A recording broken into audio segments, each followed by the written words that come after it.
100th episode of Shakesyear! Ah! Crazy Muppet dance, yay! I feel like I need one of those little things that you blow and it goes boo, boo. Because seriously, when was the last time that you did something 500 days in a row without missing a day? 500 days in a row. Anyway, just gonna sit on that for a moment, and then we're gonna move on. And because we've got some Henry VI to get to today, we get to hear from the king himself, King Henry VI, today in Henry VI Part 2. We are in Act 3, Scene 2, which, to recap everything that's going on, everybody hates everybody. Everybody's conspiring against Gloucester, and in the last scene they decided that in the last scene he got arrested, and then once he was taken out kicking and screaming, they decided that actually he should die. They don't really care how, as long as he ends up dead. His wife Eleanor has been sent off to live in exile on the Isle of Man. Queen Margaret is sort of one of the conspirators in this whole thing, and there's a couple prophecies just sort of floating about at the moment that came about in the seance for which Eleanor got arrested. Anyway, so things are not good. Also, they lost all of the territory that they had in France, and Ireland is now starting to revolt. So the Duke of York is now being sent to be regent in Ireland to try to quell that whole thing. And he has decided that while he's off doing that, he's going to have this guy named John Cade, who looks very much like Mortimer, who had the legit claim to the throne when Henry IV, when Henry IV was on it. He's going to have John Cade sort of like stir up the people to sort of gauge how the people will react when York comes back and says, actually, the throne should be mine. So anyway, that's where we left off yesterday.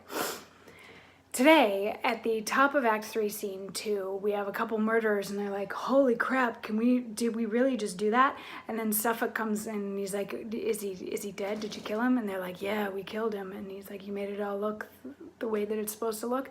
They're like, yeah, we did. He's like, all right, come on by my house later, and I'll pay you for it.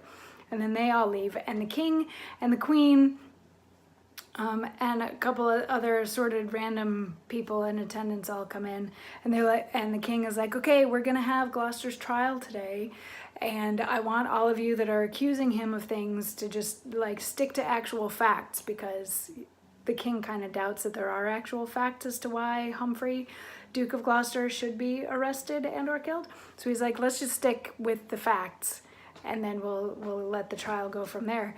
And he's like, Suffolk, why don't you go get the Duke? And Suffolk's like, okay, I'll go get the Duke of Gloucester. And he disappears, and then he comes back a minute later, and the king is like, you know, what's going on? And Suffolk is like, Gloucester's dead. And the king passes out, which is super fun. So, and for a brief moment, the queen thinks that he's dead, but he's not. They revive the king. And Suffolk is like, you know, my liege, are you okay? Are you okay? And King Henry says, what, doth my lord of Suffolk comfort me? Came he right now to sing a raven's note, whose dismissal tune bereft my vital powers?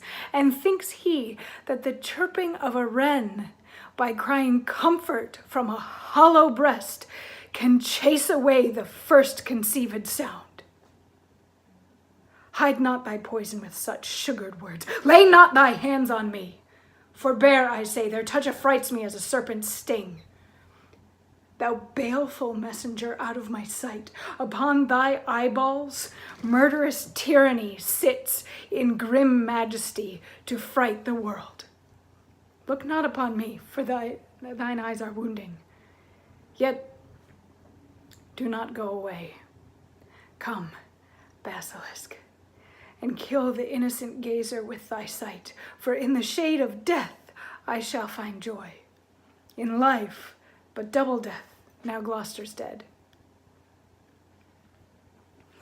So he's pissed. He's pissed at Suffolk, who he suspects of having Gloucester killed, or at least playing a part in Gloucester's murder. And he's like, don't come near me, because you're full of traitorous, murderous stuff. And then he's like, wait, actually, no, come here.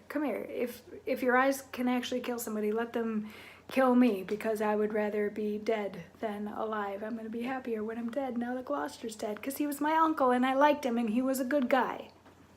That's the king's perspective anyway.